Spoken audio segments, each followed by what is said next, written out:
오늘은 새가족 모임 주제인 네 번째 교회에 대해서 함께 말씀을 전하도록 하겠습니다. 먼저 일곱소리 마을 영상을 함께 보도록 하겠습니다.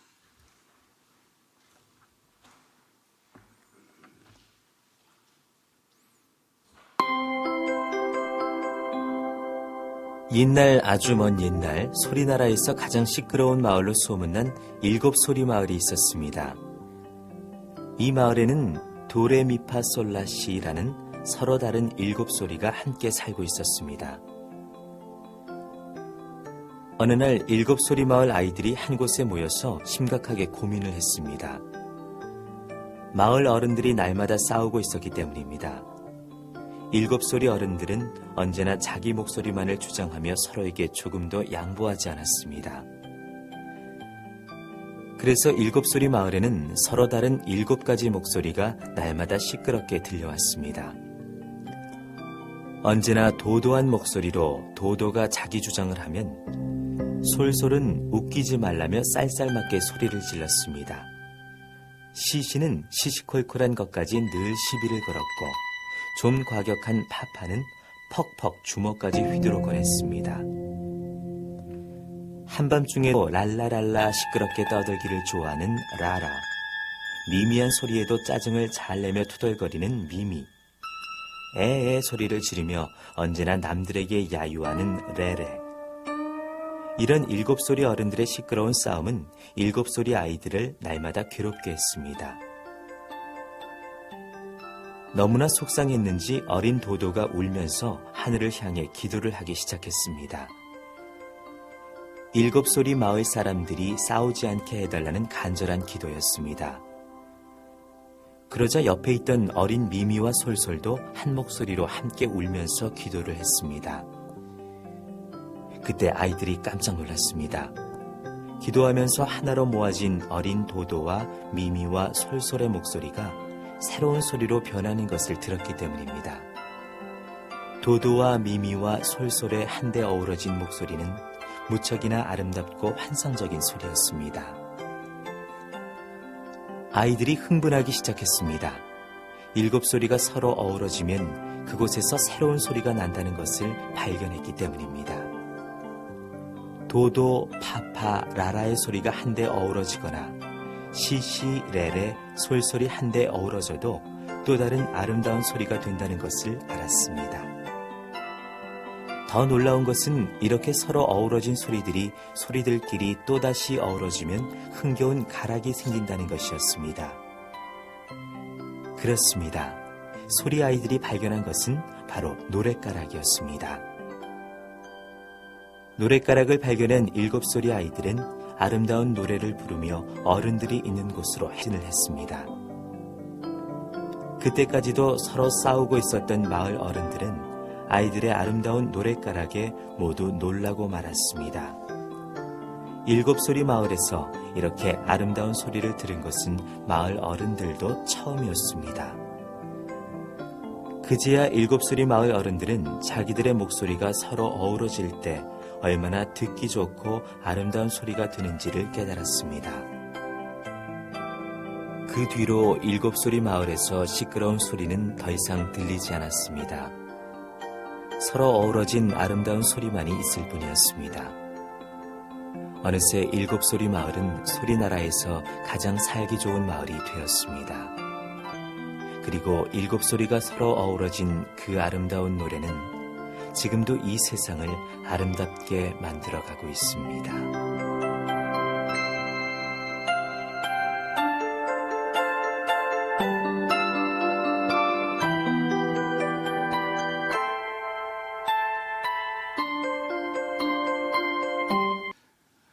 수많은 음표와 쉼표들은 서로의 각자의 특성을 가지고 조화롭게 화음을 만들어서 아름다운 노래를 만들어냅니다.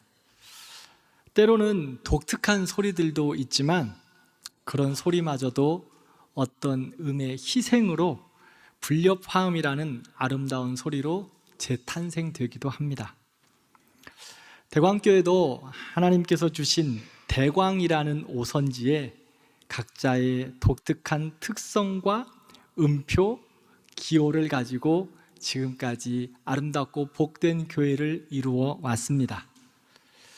또한 계속하여 더 좋은 교회, 더 좋은 노래로 함께 지어져 가기를 진심으로 기도합니다.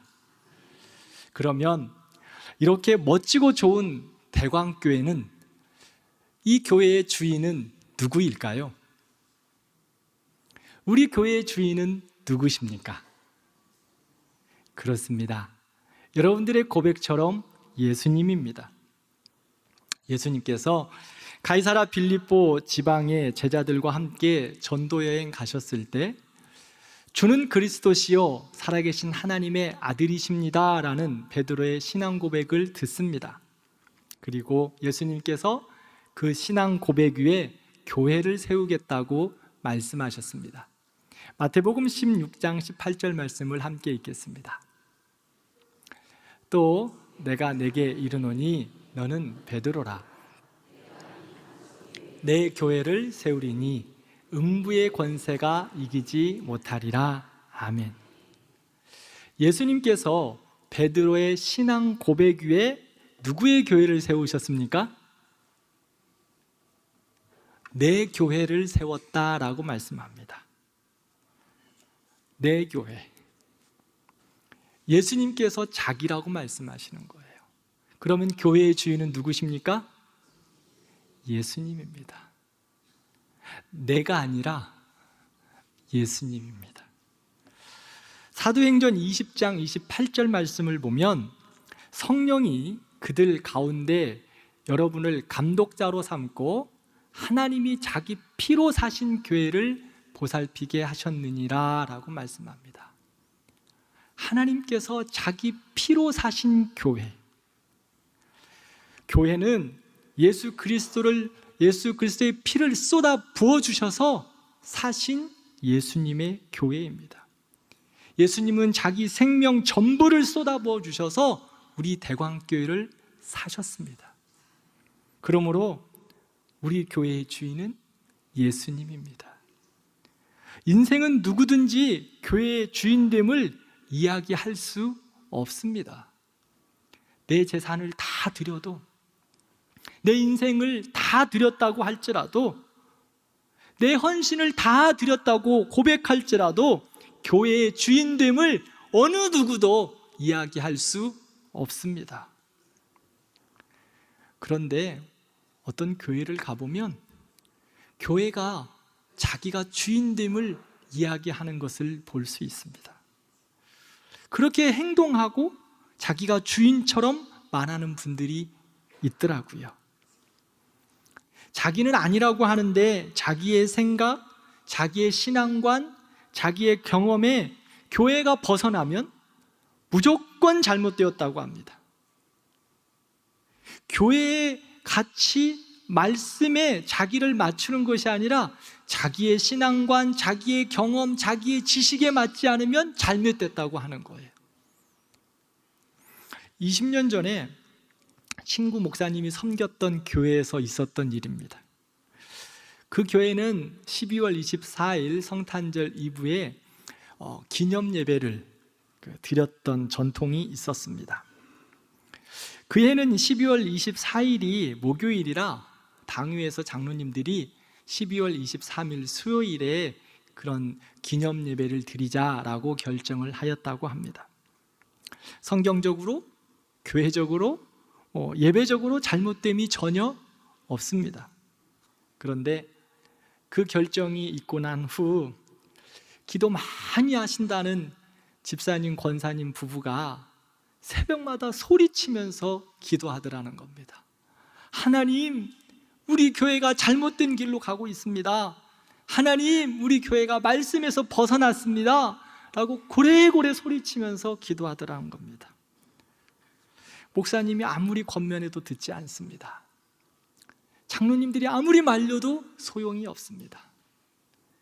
12월 24일 그렇게 기념예배를 꼭 드려야 하나요? 12월 23일 수요일 날 함께 모여서 예배 드리면 무엇이 잘못인가요? 평생을 12월 24일 날 예배 드렸기 때문에 본인의 생각에는 그게 잘못됐다고, 말씀에서 벗어났다고 그렇게 이야기한다는 겁니다. 자기가 주인 되어 있습니다. 또 어떤 교회를 가면 주인이 한 명이 아니라 주인이 너무 많습니다. 곳곳마다, 부서마다 주인이 따로따로 있는 경우도 많더라고요. 우리 교회는 그렇지 않습니다만 그런 교회가 상당히 있습니다.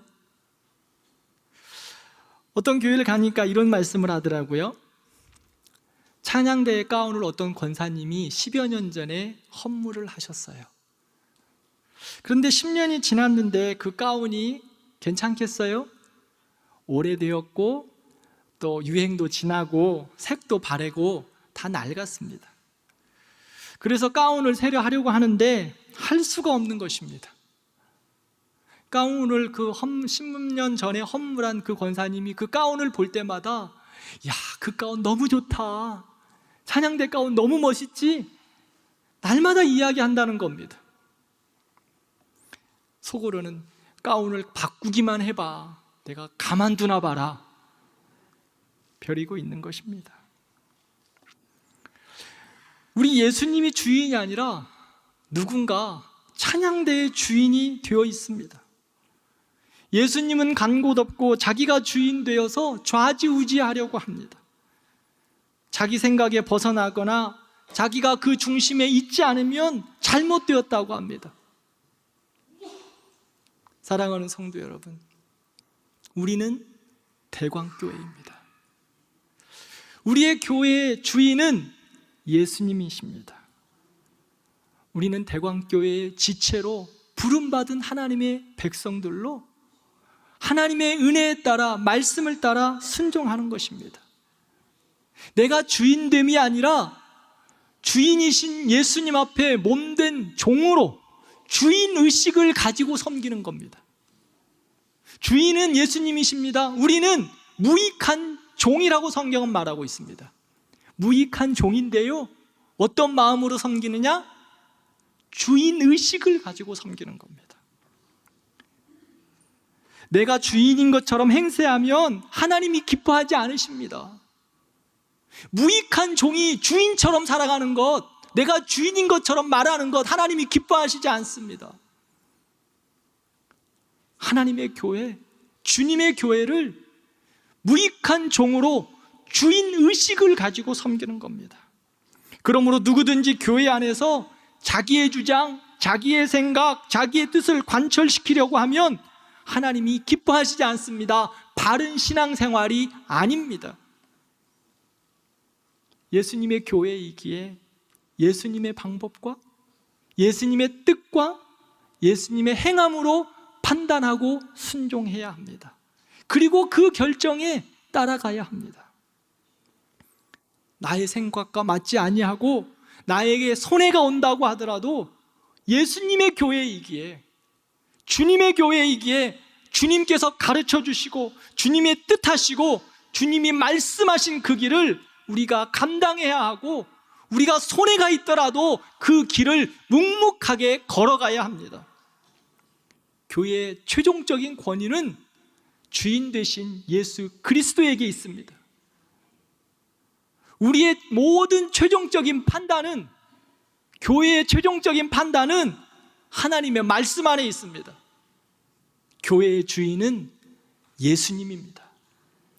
그러므로 우리는 주인의식을 가지고 주님의 손과 발이 되어 충성스럽게 섬기는 겁니다.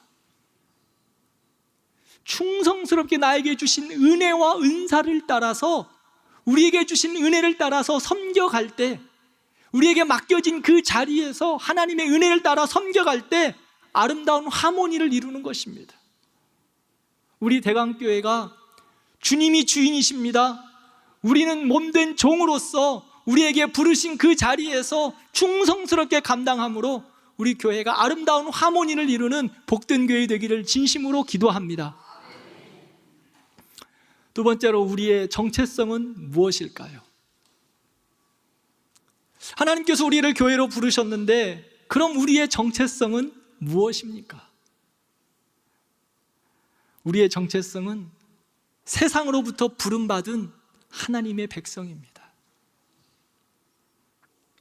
오늘 본문을 보면 우리를 향하여 택하신 족속이다, 왕 같은 제사장들이다, 거룩한 나라다, 하나님의 소유가 된 백성들이다 라고 말씀합니다. 그렇습니다. 이것이 바로 교회입니다. 하나님께서 지명하여 불러내신 우리가 바로 교회입니다. 그러면 교회된 우리를 어디서 불러냈습니까? 어두움 가운데서 불러냈다라고 성경은 말합니다. 어두움이었습니다. 우리는 죄로 인하여 죽었던 인생입니다. 목적도 없고 송함도 없이 살아가는 어두움의 사람들입니다. 죄인입니다. 에베소서 5장 8절을 보면 너희가 전에는 어두움이더니 라고 말씀합니다. 우리는 본질상 진노의 자녀로 어두움 가운데 있는 죄인이라고 성경은 계속해서 강조하여 말합니다. 이것이 바로 우리의 모습입니다. 모두 다 겉모습은 아름답게 꾸미고 있지만 우리의 포장을 하나만 벗겨내면 우리의 죄인된 모습이 그대로 드러나는 연약한 인생들입니다. 뮤지컬 가수 손준호, 김소연 부부가 있습니다. 신앙인으로서 좋은 모습으로 연예계 활동을 하고 있는 것 같습니다. 방송에서 김소연 자매가 이런 이야기를 한 적이 있습니다. 저는 남편에게 쌩얼을 절대로 보여주지 않습니다. 남편이 잠잘 때까지 화장을 지우지 않습니다. 혹시 우리 교회 성도님들도 그런 분 계세요? 함께 사역했던 목사님이 손준호 형제에게 물었습니다. 정말 소연자매 쌩얼을 본 적이 없어? 손준호 형제가 그때까지는 정말 소연자매의 쌩얼을 본 적이 없다고 했다고 합니다. 사랑하는 성도 여러분, 우리는 어떻습니까? 우리의 모습은 어떻습니까? 아무리 분장한다고 한들, 아무리 포장을 많이 한다고 한들 우리의 죄인됨을 감출 수 있을까요? 우리가 죄인이 아니라고 이야기할 수 있습니까? 그런데 하나님께서 죄인된 우리를, 어둠이었던 우리를 죄 가운데서 건져내셨습니다. 불러내셨다고 성경은 말합니다. 그리고 그 기이한 빛에 들어가게 하셨다고 오늘 분명하게 말씀하여 주셨습니다. 기이하다, 기묘하다라는 말은 하나님의 위대하심, 하나님의 신비하심을 묘사하는 말로 경이롭기가 끝이 없다라는 단어입니다. 하나님의 그 경이로움과 하나님의 그 신비하심이 끝이 없는 것을 말하고 있어요. 요즘 우리 시대는 하나님의 영광과 그 신비하심, 위대하심을 향한 단어들을 너무 쉽게 사람들에게 사용하고 있어요. 누군가 뛰어난 사람을 보면 가시라고 불러주기도 합니다. 그래서 유명한 개그맨을 향하여 갓재석이라고 부르죠. 또 운동선수나 뭔가 탁월한 사람을 향해서 이야기할 때 지존이다 라는 말을 종종 사용합니다.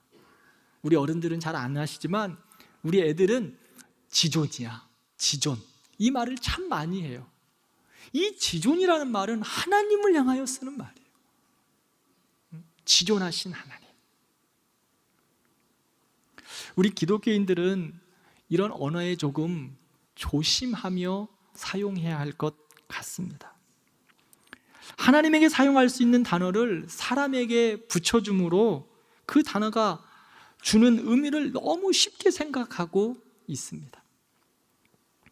하나님이 우리를 어두운 데서 불러내어 하나님의 영광스러움, 하나님의 위대하심, 하나님의 경외함, 그 하나님의 기이하심 속에 우리를 불러내셨습니다. 그 기이한 빛에 우리가 들어가게 하셨다는 것입니다. 하나님이 우리를 죄 가운데서, 사망 가운데서, 어두움 가운데 불러내셔서 주님의 빛을 비춰주시고 우리를 빛으로 삼아주셨습니다. 죄인 된 우리를 다시는 죄에 얽매이지 않고 천국의 소망을 보며 살아갈 수 있는 의인으로 우리를 인쳐주셨습니다. 에베소서 5장 8절 말씀을 함께 읽겠습니다. 너희가 전에는 어두움이더니 이제는 주 안에서 빛이라. 빛의 자녀들처럼 행하라. 아멘. 너희는 어두움이었는데 이제는 빛이다라고 말하고 있습니다. 어둠에 대해서 걱정할 것이 없습니다. 우리의 죄인됨에 대해서 걱정할 것이 없습니다. 예수 그리스도께서 모든 것을 해결하여 주시고 우리를 의인 삼아 주시고 너희는 이제 세상의 빛이다라고 말씀하여 주셨습니다. 주님이 빛을 비춰주셔서 우리를 빛되게 하셨습니다. 출애굽기는 모세가 이스라엘 백성들을 애굽에서 인도해낸 사건들을 기록하고 있습니다. 애굽은 죄로 가득한 곳을 의미합니다. 하나님 없이 자기가 주인 되어 살아가는 세상을 말하고 있습니다. 그곳이 바로 애굽입니다. 모세가 애굽에서 나온 백성들을 하나님의 산으로 부르는 신의 산으로 인도했습니다. 그리고 그들을 산 밑에 두고 하나님의 부르심을 따라 산 위에 올라갔는데 하나님께서 애굽에서 나온 이스라엘 백성들을 향하여 이렇게 말씀해 주셨습니다. 애굽의 세상 가운데서 불러낸 하나님의 백성 이스라엘을 향하여 너희는 거룩한 백성이다. 너희는 제사장 나라다. 너희는 하나님의 자손이다 라고 말씀하고 있습니다. 출애굽기 19장 6절 말씀을 함께 읽겠습니다. 너희가 내게 대하여 제사장 나라가 되며 거룩한 백성이 되리라. 너는 이 말을 이스라엘 자손에게 전할지니라. 아멘. 애굽으로부터 건져낸 하나님의 백성, 세상으로부터 부름받은 하나님의 백성, 그들을 향하여 제사장 나라, 거룩한 백성이라고 하셨습니다. 하나님께서 우리를 세상 가운데서 불러내셨습니다. 어두운 가운데 불러내셨습니다. 죄악 가운데 불러내셨습니다. 그러므로 이제 우리의 정체성은 예수 그리스도로 인하여 거룩한 백성이 되었습니다. 예수 그리스도와 함께 영광과 빛된 자녀가 되었습니다. 예수 그리스도의 보혈로 어둠에서 건져낸 하나님의 백성들입니다. 우리의 정체성은 세상 속에서 부름받은 하나님의 거룩한 백성들입니다. 두 번째로 우리의 정체성은 세상으로 보냄받은 그리스도의 제자입니다. 우리는 하나님의 백성으로 부름받은 특권과 영광 속에서 살아갑니다. 또한 부름받은 은혜에만 만족할 것이 아니라 우리를 불러서 하나님의 빛 가운데 살게 하신 하나님의 아름다운 덕을 선포하라고 우리에게 사명을 맡기셨습니다. 교회는 이 안에서 우리만 즐거워하는 모임이 아닙니다. 왕같은 제사장이요 거룩한 나라요 택하신 족속이라고 불러주신 하나님의 은혜, 그것을 감사하고 기뻐해야 하죠. 그러나 이것으로만 우리 교회 안에서만 안주하고 만족할 것이 아니라 보냄받은 그리스도인들로 세상 가운데 하나님의 나라, 세상 가운데 하나님의 거룩, 세상 가운데 그리스도의 빛을 선포하라고 우리를 부르셨습니다. 그렇게 살아가라고 세상 가운데 우리를 보내셨다고 말씀하고 있습니다. 우리는 보냄받은 하나님의 백성들입니다. 그러므로 세상으로 보냄받은 그리스도의 제자가 우리의 정체성이라면 우리는 예배당에서 예배를 드릴 때만 교회가 아니라 우리가 보냄받은 그곳에서 우리가 교회가 되어야 할 것입니다. 교회에서만 대광교회가 아니라 우리가 보냄받은 그곳에서 왕같은 제사장의 사명을 살아야 합니다. 거룩한 나라, 거룩한 백성의 삶을 살아내야 합니다. 세상으로부터 부름받은 특권과 영광이 우리에게 있습니다. 그러므로 세상으로 보냄받은 하나님의 백성의 그 영광스러움, 그 사명에 순종해야 합니다. 하나님께서 이 일을 위하여 우리를 부르셨습니다.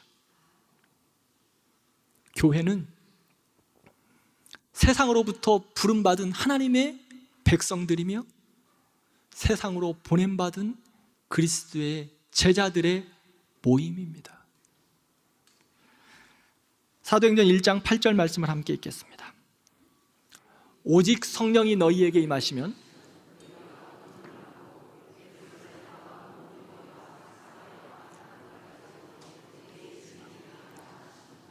아멘. 우리는 보냄받은 그리스도의 제자들이다, 하나님의 자녀들이다 라고 말씀드렸습니다. 그러면 우리가 보냄받은 예루살렘은 어디일까요? 우리가 보냄받은 사마리아는 어디이십니까? 우리가 가야 할 땅끝은 어디일까요?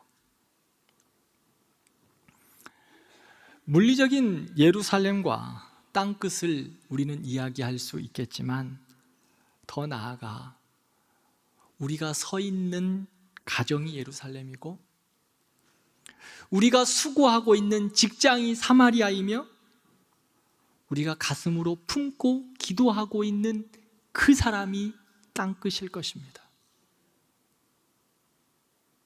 내가 가지 못하고 내가 보지 못하지만 나의 가슴 속에 품고 있는 그 나라, 그 민족, 세계 열방, 또 어찌 보면 나의 가장 가깝게 있는 나의 남편, 나의 아내, 나의 자녀들이 땅끝일 것입니다.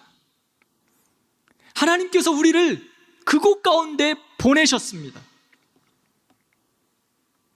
그러므로 우리는 모든 삶과 영역에서 그리스도의 아름다운 덕을 선포하는 선교사적인 삶을 살아가야 합니다.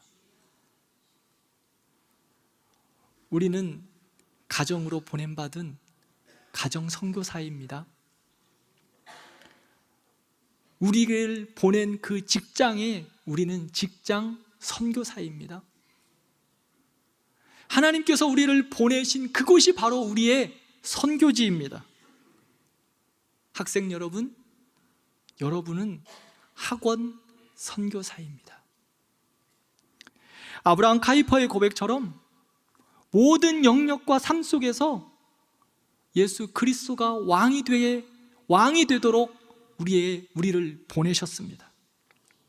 예수님만이 존귀함을 받도록 우리를 그곳에 파송하셨습니다.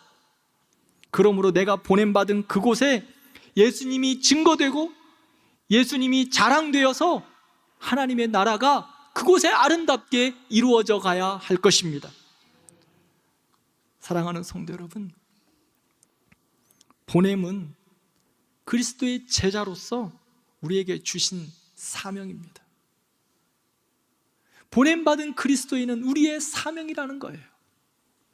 그런데 그 사명은 끝나지 않았습니다. 아직 끝나지 않았어요. 그러므로 교회는 항상 세상으로 보냄받은 소명자로 세상 가운데 있어야 합니다. 우리는 보냄받은 소명자로 세상 가운데 있어야 합니다. 여러분들이 보내신 그 자리에 있어야 합니다. 그 가운데서 예수님의 제자로 예수님의 자녀로 살아내야 합니다. 예수님을 자랑하고 증거하며 그리스도의 선한 삶으로 섬김과 수고로 그리스도의 나라를, 하나님의 나라를 이루어가야 합니다. 언제까지? 땅끝까지 이르러 주님 오시는 그날까지 우리가 감당해야 할 사명입니다. 고린도전서 3장 16절을 함께 읽겠습니다. 너희는 너희가 하나님의 성전인 것과 하나님의 성령이 너희 안에 계시는 것을 알지 못하느냐? 아멘. 사랑하는 성도 여러분, 여러분들은 대광교회이십니다. 하나님의 부름받은 대광교회 공동체, 우리 대광교회 공동체, 여러분들은 각자 보냄받은 하나님의 대광교회 사람들입니다. 그러면 우리도 교회입니다. 고린도전서 3장 16절에 이야기합니다. 너희는 성전이다. 여러분들은 걸어다니는 대광교회이십니다. 얼굴에 확 부담을 가지시는 얼굴로 저를 쳐다보시는데, 여러분들은 걸어다니는 대광교회세요. 내가 대광교회예요. 우리가 대광교회예요.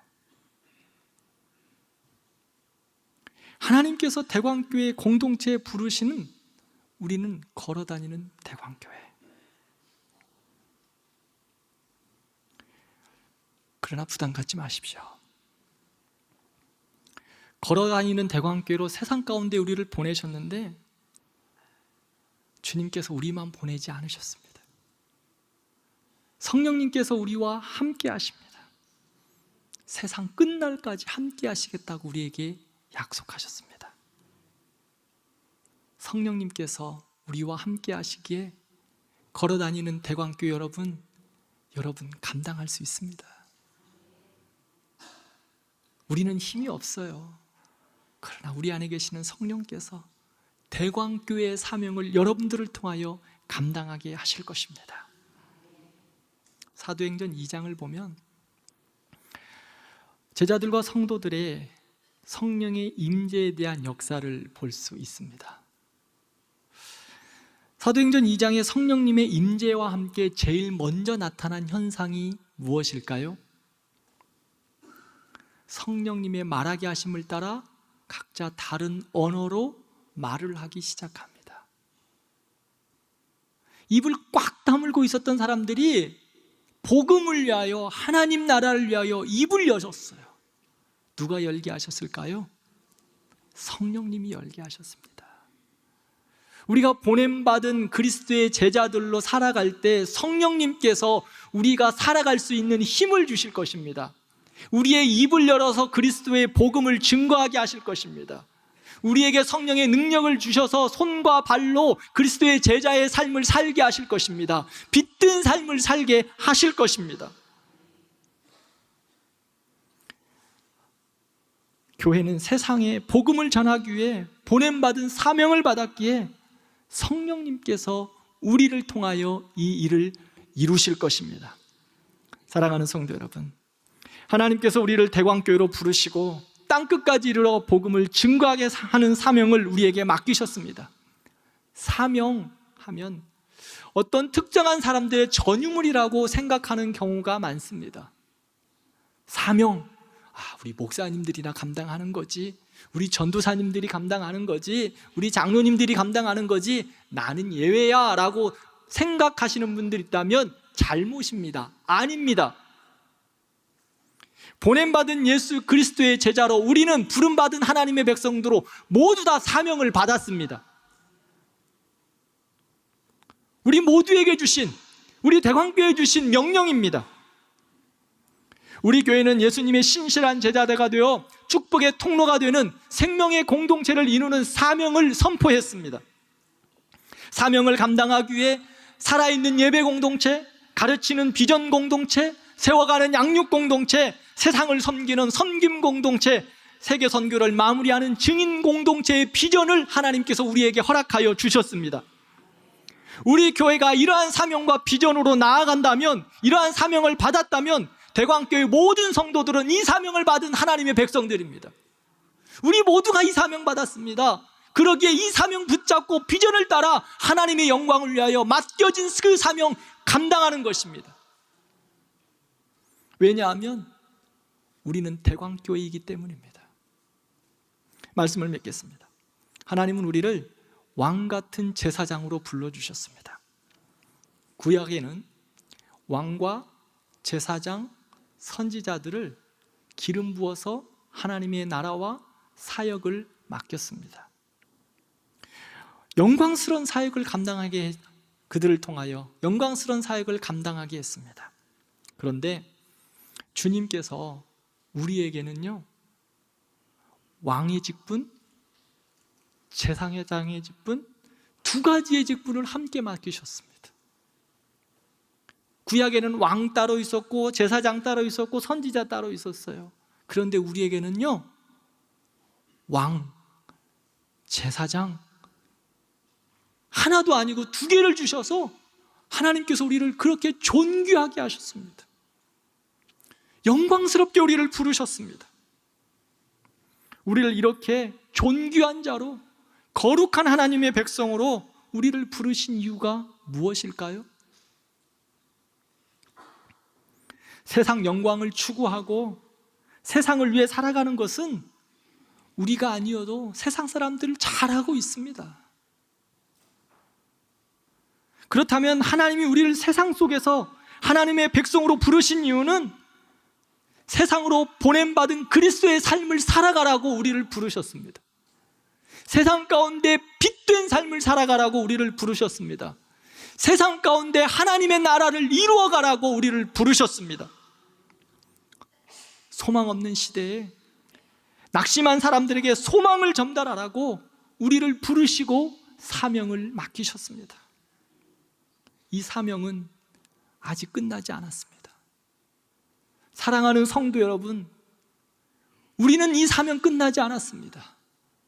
주님 오실 그날까지, 우리가 주님 앞에 서는 그날까지 우리에게 주신 사명, 우리는 감당해야 합니다. 왜냐하면 우리는 세상으로부터 부름받은 하나님의 백성이고 세상 가운데 보냄받은 그리스도의 제자들이기 때문입니다. 하나님께서 우리를 이렇게 부르시고 대광교회에 함께 예배하며 우리 교회에 그 사명을 맡기셨기 때문에 우리는 그 사명을 감당해야 합니다. 세상 끝날까지 우리와 함께 하시는 그 주님과 함께, 성령님과 함께 우리 교회에 주신 사명, 우리에게 주신 사명을 잘 감당하는 하나님의 거룩한 백성들 되기를 진심으로 축복합니다.